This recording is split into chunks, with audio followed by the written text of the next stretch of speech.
Halo Sobat Osan, gue hari ini mau cerita soal pemikiran yang berubah. Pemikiran yang awalnya gue kira simple, tapi ternyata nggak sesederhana itu.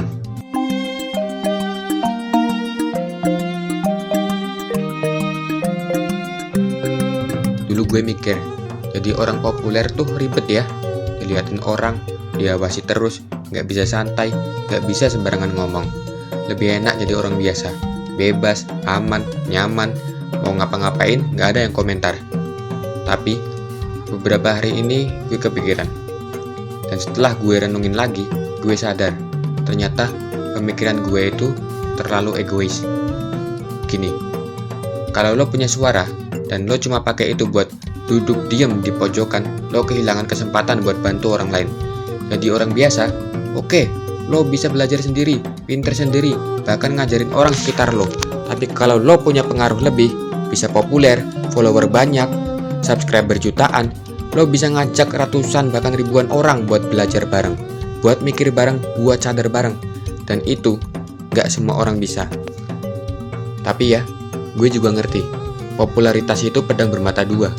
Lo bisa pakai popularitas itu buat kebaikan, tapi lo juga bisa pakai popularitas itu buat, ya, demi ego lo sendiri. Kita semua lihat sendiri di media sosial. Yang FYP bukan orang yang ngomong soal keadilan, tapi yang joget sambil bikin drama. Bukan yang ngajak mikir, tapi yang ngajak berantem. Ada satu quote yang gue temuin, dan jujur itu satu quotes yang gue ingat sampai saat ini.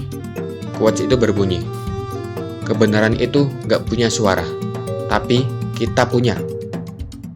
Artinya, kalau lo tahu sesuatu itu benar tapi lo diem, jangan harap dunia bakal berubah sendiri. Karena kebenaran gak viral sendirian, kita yang harus suarain. Dan kalau lo punya followers, punya audience, itu bukan beban, itu tanggung jawab. Gue bukan ngajak lo jadi artis, populer, dan buat ngejar keviralan semata, atau jadi selebgram idealis yang sok mikir. Tapi, kalau suatu hari lo punya kesempatan buat didengar, gunakan itu baik-baik. Jangan sia-siain. Karena gak semua orang itu bisa. Menjadi populer itu privilege. Tidak semua orang itu populer, tidak semua orang pendapatnya didengar oleh orang banyak. Jadi, buat lo yang mungkin sekarang lagi mikir, gue mah siapa? Males ngomong, takut salah. Ingat, kebenaran gak bisa teriak, tapi lo yang bisa. Dan mungkin satu suara lo bisa nyadarin 10 orang, 100 orang, atau bahkan ribuan orang. Jadi, jangan malu untuk berpendapat, jangan malu untuk bersuara. Karena bisa jadi, satu suara yang kau punya bisa menyadarkan ribuan orang yang tersesat. Kalau lo relate sama curhat ini, atau lo punya pengalaman yang serupa, bisa dong cerita di kolom komentar, biar kita bisa saling diskusi dan bertukar pikiran bareng.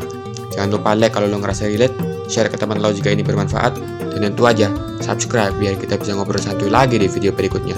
Sampai jumpa di opini santuy, tempat dimana mikir nggak harus ribet.